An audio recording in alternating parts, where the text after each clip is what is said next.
जय हिंद दोस्तों, आपका स्वागत है आपके अपने YouTube चैनल परिवार इंस्टीट्यूट में। दोस्तों, आशा करता हूँ आप और आपका परिवार स्वस्थ और मस्त होगा। दोस्तों, आज हम हिंदी व्याकरण में कारक का दूसरा पार्ट पढ़ेंगे। दोस्तों, यह वीडियो उन सभी विद्यार्थियों के लिए महत्वपूर्ण है जो रीट का एग्ज़ाम देने जा रहे हैं या रीट की तैयारी कर रहे हैं। उनको यह वीडियो देखना बहुत ज़रूरी है, क्योंकि हमने कारक को ऐसे आसान तरीके से, ऐसे शॉर्ट ट्रिक से बताया है कि अगर आप यह वीडियो देख लेते हैं तो मैं 100% गारंटी लेता हूँ आप क्या कारक ज़िंदगी भर नहीं भूलेंगे। तो दोस्तों, हम ज़्यादा टाइम ना लेते हुए अपने चलते हैं टॉपिक की ओर। हमारा टॉपिक है कारक। आज हम जानेंगे कारक सेकेंड पार्ट, जिसमें मैंने फर्स्ट पार्ट में क्या संप्रदान कारक तक पढ़ लिया था। आज हम क्या पढ़ेंगे? पंचमी विभक्ति या अपादान कारक। अपादान कारक या पंचमी विभक्ति क्या कह रहा, क्या होता है? जहाँ किसी एक व्यक्ति वस्तु दूसरे व्यक्ति वस्तु से अलग होना पाया जाए, वहाँ अपादान कारक। मतलब क्या हुआ? जहाँ एक व्यक्ति दूसरे व्यक्ति से अलग हो, एकदम से क्या हो, अलग हो, एक वस्तु दूसरे वस्तु से अलग हो, तो वहाँ क्या होता है? अपादान कारक होता है। मतलब एक दोनों लोग क्या करें, एक दूसरे से क्या बिछड़ जाए, एक दूसरी वस्तु क्या हो, दूसरी वस्तु से क्या बिछड़ जाए, तो कहाँ वहाँ क्या होता है? अपादान कारक होता है। जैसे एग्जाम्पल कह रहा है, एग्जाम्पल है पेड़ से पत्ते गिरते हैं। पेड़ से जो पत्ता है वो गिर रहा है, वो क्या हमेशा के लिए गिर रहा है, तो वहाँ क्या होता है? अपादान कारक होता है। और एक बात, इसका विभक्ति चिन्ह क्या होता है? विभक्ति चिन्ह हम लिख देते हैं क्या? विभक्ति चिन्ह क्या होता है? से अलग। मतलब से होता है, और से का मतलब क्या हो? अलग होता है। वह हमेशा के लिए क्या अलग हो जाए, तो वहाँ क्या होता है? अपादान कारक होता है। अगला है, जैसे अगला दिया क्या, सवार घोड़े से गिर रहा है। सवार घोड़े से गिरा, क्या सवार घोड़े से गिरा, तो जब वो घोड़े से क्या हो जा रहा, अलग हो जा रहा है, यानी हमेशा के लिए गिर जा रहा है, तो वहाँ क्या होता है? अपादान कारक होता है। हिमालय से गंगा निकलती है, गंगा क्या हमेशा के लिए निकली है, तो क्या हो जाता है? अपादान कारक हो जाता है। वहाँ क्या अलगाव का बोध हो रहा है। बंदर छत से कूदा, जब बंदर छत से कूद जाएगा तो छत पे नहीं रहेगा, इसलिए क्या दोनों अलग हो जाएंगे, तो यहाँ क्या हो जाएगा? अपादान कारक हो जाएगा। क्या हो जाएगा? अपादान कारक हो जाएगा। अब हम इसके जान लेते हैं अपवाद क्या होता है। इसका अपवाद है, अपवाद में कह रहा है क्या, भित्थार्था नाम भय हेतु। जहाँ भय हो वहाँ क्या होता है? पंचमी विभक्ति या अपादान कारक होता है। जहाँ भय की बात हो, डर की बात हो, वहाँ क्या होता है? अपादान कारक होता है। जैसे एग्जाम्पल क्या कह रहा है, लड़का कुत्ते से डरता है। यहाँ क्या डरने की बात आ रही है, यानी भय की बात आ रही, तब यहाँ क्या हो जाता है? अपादान कारक, यानी पंचमी विभक्ति हो जाती है। मोहन डाकुओं से डरता है, यहाँ भी डरने की बात आ गई है, तब क्या हो जाता है? अपादान कारक या पंचमी विभक्ति। यानी जहाँ भय की बात हो वहाँ भी क्या होता है? पंचमी विभक्ति होती है, और जहाँ अलगाव की बात हो वहाँ भी क्या पंचमी विभक्ति या अपादान कारक होता है। अब हम अगला चलते हैं। अगला हमारा कौन सा कारक है?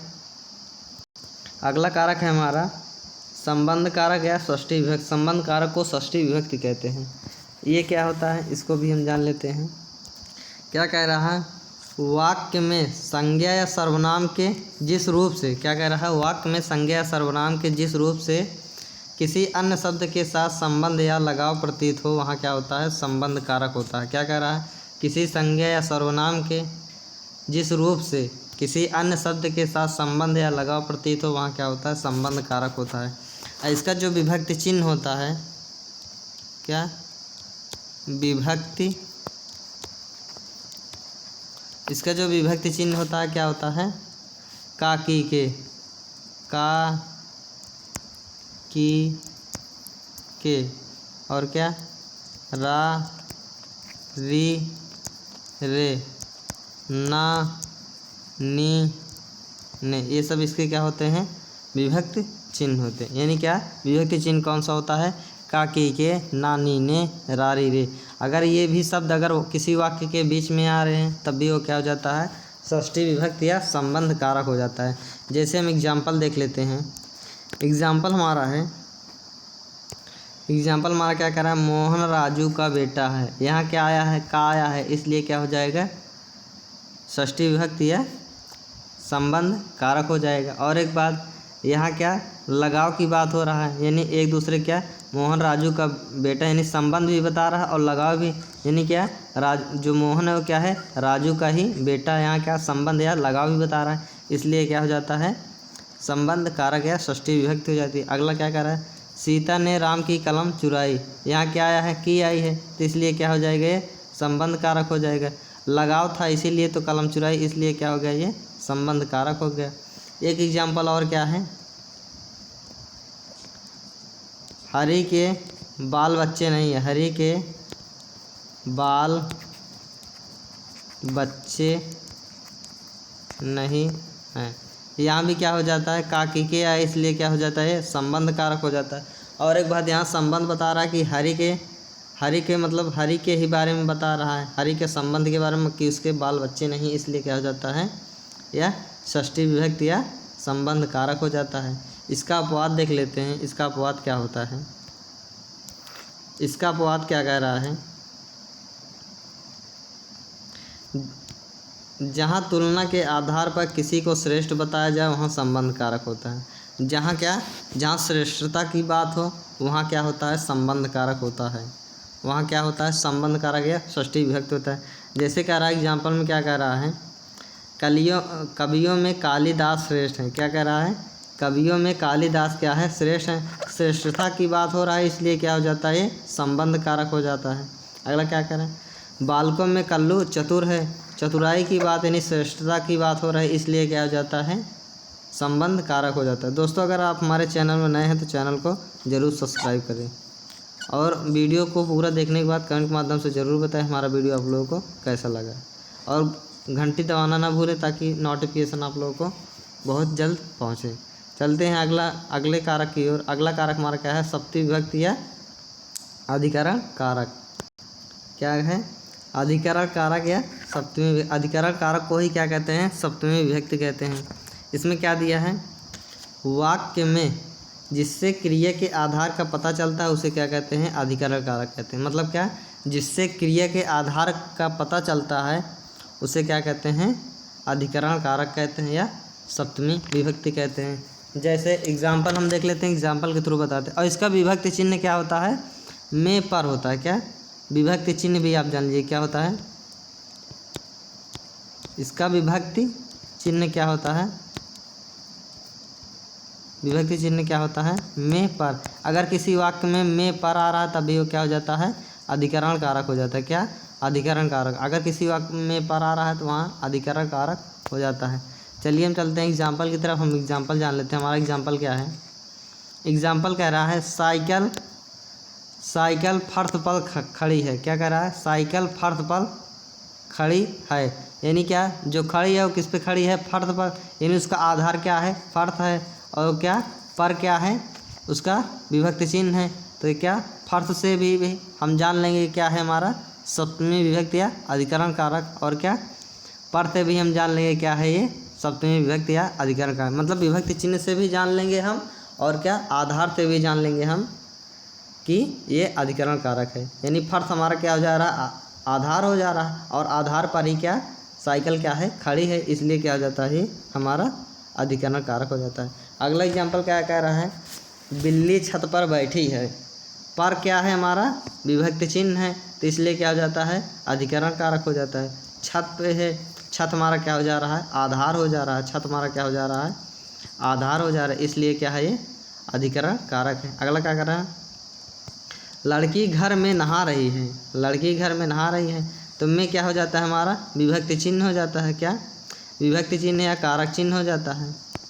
विभक्ति चिन्ह को कारक चिन्ह भी कहते हैं। क्या कारक चिन्ह हो गया हमारा, में कारक चिन्ह हो गया, और घर हमारा क्या हो गया आधार हो गया कि घर में ही क्या वो नहा रही है, यानी लड़की घर में नहा रही है, तो हमारा क्या हो जाता है ये अधिकरण कारक हो जाता है। अगले चलते हैं, अगले कारक की अगला हमारा कारक है संबोधन या अष्टमी विभक्ति। संबोधन कारक या अष्टमी विभक्ति।